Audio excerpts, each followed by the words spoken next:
Oke, selamat datang kembali. Kali ini kita mau gali sesuatu yang mungkin akrab banget buat Anda, video game. Sumber kita bab 6 buku The Innovators, fokusnya ya di asal-usulnya itu. Kita mau lihat gimana sih budaya ngoprek ala hacker sama semangat bisnis awal itu bisa ketemu dan jadi industri gede. Betul, dan ini menarik. Kita nggak cuma lihat gamenya doang, tapi gimana dari, ya bisa dibilang eksperimen iseng di lab kampus atau garasi, bisa jadi fenomena gede banget. Ini bukan sekedar mainan loh, ini bagian penting dari evolusi komputer personal. Beneran. Kita mulai dari akarnya dulu ya. Ini unik nih.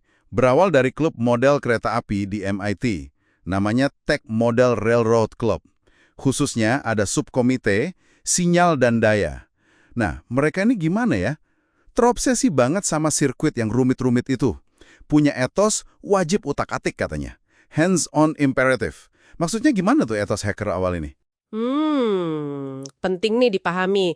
Hacker di sini tuh beda ya konotasinya sama sekarang, bukan yang negatif. Mereka ini orang-orang kreatif, pemecah masalah, suka banget bongkar pasang, ngertiin sistem, terus dorong teknologi biar lebih maju. Semangatnya itu eksplorasi, penguasaan, inspirasinya juga nggak nyangka. Dari fiksi ilmiah loh, terutama seri Lensman-nya E.E. Doc Smith, itu opera luar angkasa gitu. Lensman? Kok bisa cerita petualangan galaksi gitu jadi inspirasi bikin kode komputer? Agak jauh ya kayaknya. Ya, gini, cerita kepahlawanan, perang pesawat luar angkasa, nemuin teknologi baru pas dikejar musuh, itu semua ngebakar imajinasi mereka. Khususnya satu orang, Steve Slug Russell, dia anggota klub MIT itu. Nah, karena Lensman itu, sekitar tahun 1962 dia bikin Space War di komputer PDP-1. Sebentar, PDP-1 itu apa ya? Komputer zaman dulu banget ya? Iya, salah satu mini komputer awal yang lumayan populer lah di kampus-kampus waktu itu. Nah, coba bayangin, di layar PDP-1 ada dua pesawat, ya cuma titik cahaya sih sebenarnya, saling tembak torpedo yang juga titik-titik, terus harus ngelawan simulasi gravitasi bintang di tengah layar, ada tombol panik juga, hyperspace buat kabur acak. Simple tapi wow, revolusioner banget pada masanya. Dan Space War ini efeknya gede banget di komunitas hacker. Nyebar cepat ke pusat komputer lain. Sampai DEC yang bikin PDP-1 itu loh, malah ngasih gratis Space War. Sebagai demo, jadi kayak artefak budaya gitu. Dioprek terus, dikembangin bareng-bareng, semangat kolaborasinya kuat banget.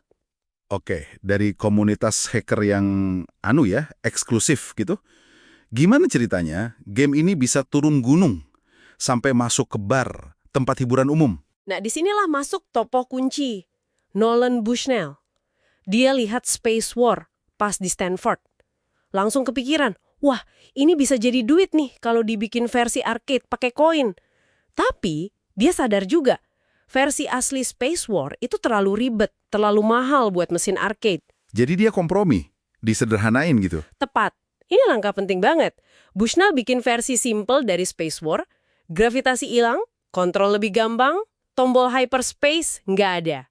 Jadilah Computer Space, game arcade komersial pertama.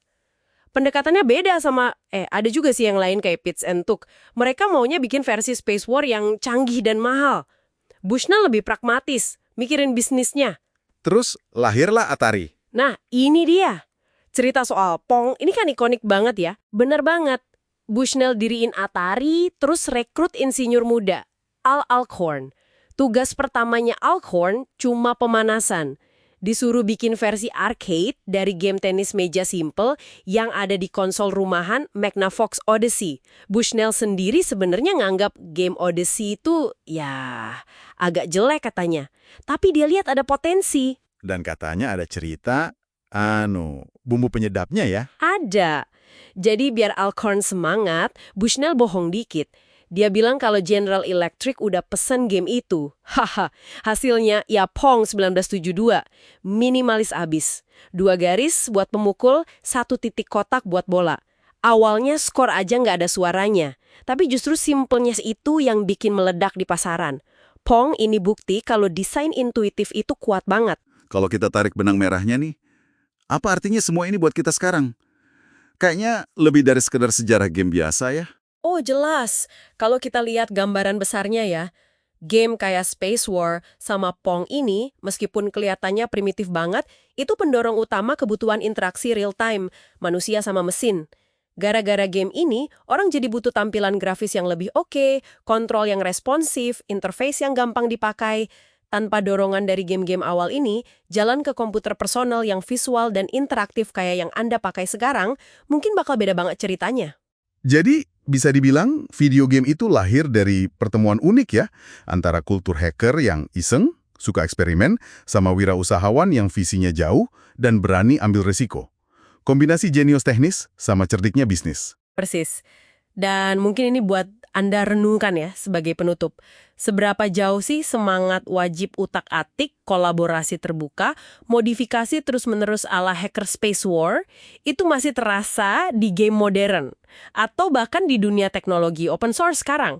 Dan kira-kira semangat itu bakal bawa kita kemana lagi ya di masa depan dalam interaksi kita sama teknologi.